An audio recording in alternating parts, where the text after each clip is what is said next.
После повеќе од 30 години независност и наследени закони од поранешната СФРЈ, стари и по 70 години, денеска за прв пат беше конституирана работна група која ќе го подготви новиот граѓански законник, документ кој на едно место ќе ги собере сите права и обврски на луѓето од областа на граѓанското право. Најголеми, најсериозни реформи се очекуваат во делот на семејното и наследното право.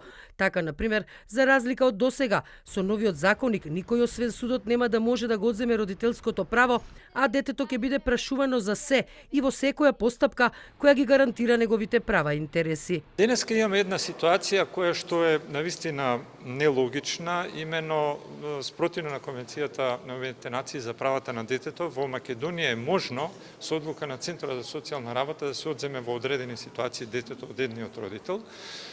Тоа е апсолутно неприфатливо, затоа што во Конвенцијата на Обединетите нации за правата на детето се предвидува дека само суд може да донесе ваква одлука, така што и ова ќе го промениме.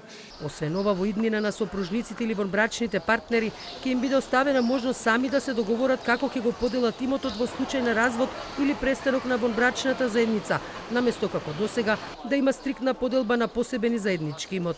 Исто така тие ќе може да потпишуваат и предбрачен договор. Брачните или вонбрачните партнери ќе можат меѓусебно да ги регулираат имотните односи, за разлика од досегашниот модел, каде што имавме еден модел на посебен и заеднички имот, тука ќе оставиме многу поголема слобода на партнерите сами да ги регулираат меѓусебните имотни односи.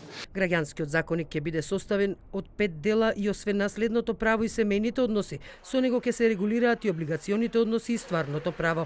Според најавите, нацрт верзијата на законникот треба да биде изработена за 2 години, пошто ќе следи сеопфатна јавна расправа пред истиот да биде пратен во собраниска процедура.